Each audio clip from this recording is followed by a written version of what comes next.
धोरण 6 यानी कि स्टैंडर्ड 6 तीसरा पार्ट हम लोग पढ़ रहे थे। तीसरे पार्ट का शीर्षक यानी कि टाइटल है महाजनपद समयनी शासन व्यवस्था। ये दूसरा हिस्सा है। पहले हिस्से में हमने राज्य तंत्र, राज्यों शासन व्यवस्था, गणराज्यों शासन व्यवस्था और संघागार के बारे में पढ़ा। उम्मीद है कि आप लोगों को ये बातें समझ आ चुकी होंगी।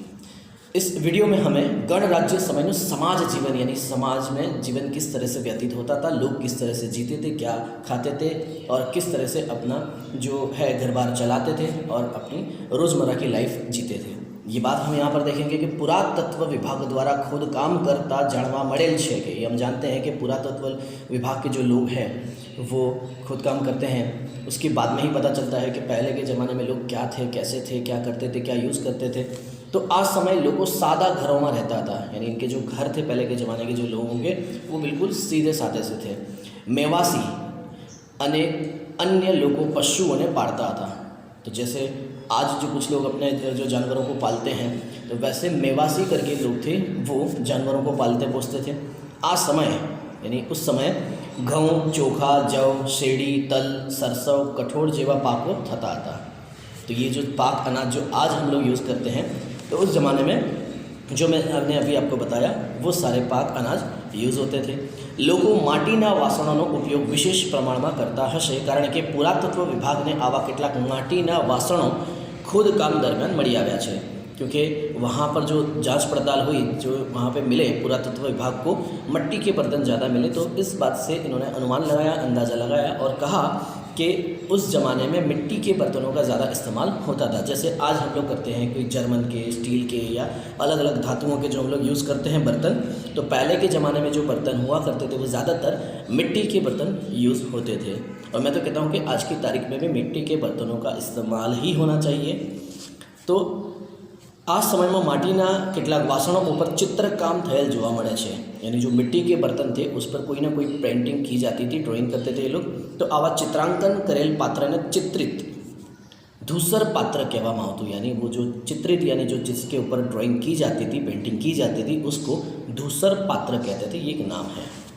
तो आ समय कोईपण राज्यनो शासक यानी किसी भी राज्य का कोई भी शासक यानी कि शासन करने वाला यानी कि राजा होता था, पोताना राज्यना संरक्षण माटे यानी सेफ्टी के लिए शक्य बधा ज उपायों करतो। आ समय आ माटे आ राज्यनी राजधानी आसपास किल्लाओं बांधवामां आवता, जहाँ पर सैनिकों का पहरा लगा रहता था ताकि दूसरा कोई दुश्मन या दूसरे कोई राज्य का राजा या कोई भी आकर हमला ना कर दे। तो आ किल्लाओं मजबूत और ऊंचा बांधवामां आवता ताकि कोई आसानी से चढ़कर भी ना आ जाए। तेमां पुष्कळ प्रमाणमां पत्थर और ईंटनो उपयोग करवामां आवतो।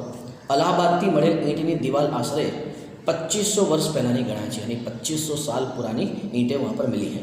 एटले संभवतः अंदाजन आ समय आवा ऊंची दीवालों वाला किल्लाओं बांधवामां आवता हशे, ऐसा अंदाजा लगाया गया है। तो किल्लाओना बांधकामना कारणे लाखों लोगों ने आजीविका मળી जती थी। जैसे आज हम लोग ये जो कड़िए जो होते हैं, तो उन लोगों को जैसे रोजी रोटी मिलती है, जैसे हम मकान दुकान ये सारे बिल्डिंग्स वगैरह बनवाते हैं, तो वैसे पहले के ज़माने में भी होता था और ऐसे मज़दूरों को काम भी मिलता था। तो आज समय ना तमाम महाजन पदों ने विशाल सेना यानी बहुत लंबी चौड़ी यानी बहुत ज़्यादा सैनिकों ऐसी सेना અને સંરક્ષણ માટે મજબૂત કિલ્લાની જરૂરિયાત રહેતી। આ જરૂરિયાતને પૂરી કરવા માટે લોકો પાસેથી કર લેવામાં આવતો હતો, यानी टैक्स जकात लोगों के पास से ली जाती थी, ताकि ये सब चीज़ें जो है, जो किले बनवाना है, मज़दूरों को मजदूरी देनी है, सैनिकों को पगार देना है, तो ये सब चीज़ों के लिए लोगों के पास टैक्स उगराया जाता था।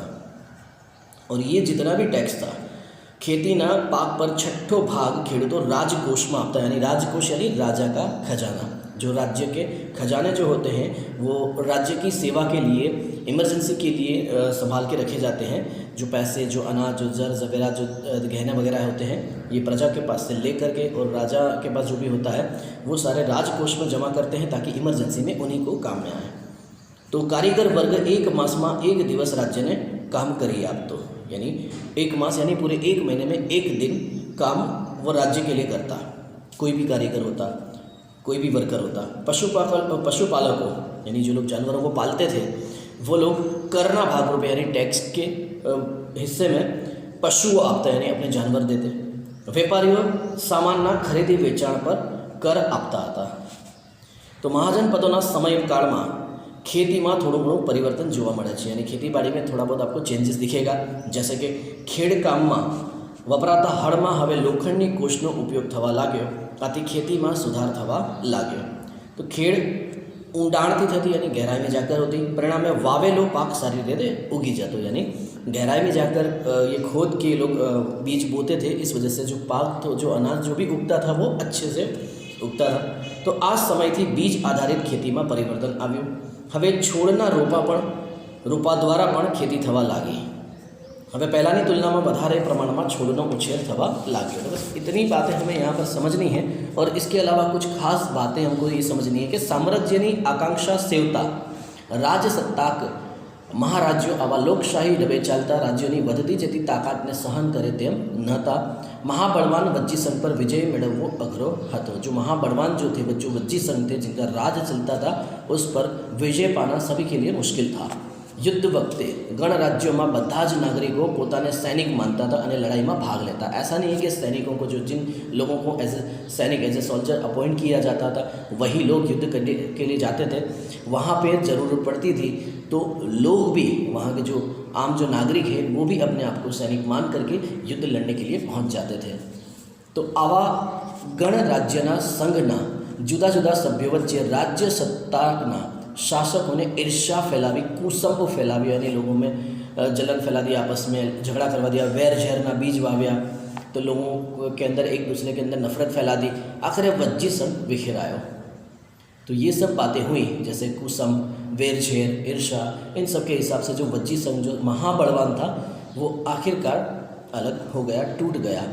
तो मगधनी महत्वाकांक्षा पार पड़ी और मगध महासाम्राज्य तरफ आगे वध्यो. तो अब मगध की बारी आ गई जो शक्तिशाली साबित हुआ.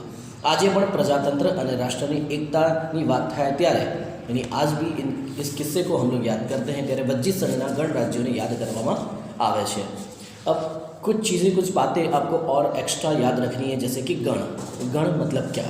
तो गण शब्दનો प्रयोग घણા સભ્યોવાળા સમૂહ માટે કરવામાં આવતો. ગણ એટલે કે જૂથ अथवा समूह यानी कि ग्रुप. एक और बात संघ. संघ એટલે संगठन अथवा सभा.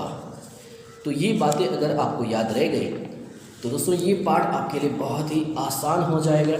और कुछ व्याख्याएं आपको याद रखनी है कि गणराज्य એટલે શું, संथागार એટલે શું, महाजनपद એટલે શું, जनपद એટલે શું.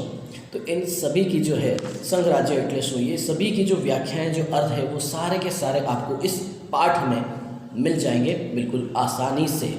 बट आपको ध्यान से सुनना होगा, वीडियो देखना होगा और इस पाठ को एक से ज़्यादा बार देखना होगा, पढ़ना होगा. तब जाके ये पाठ हमें समझ आएगा. क्योंकि हमारा ये जो सब्जेक्ट है SS सोशल साइंस सामाजिक विज्ञान वो याद रखने वाला विषय है. हमें यहाँ पर तारीखें, व्याख्या, अर्थ, कौन से साल में क्या हुआ था, किसने किया था, बस वही बातें हमें याद रखनी होती है.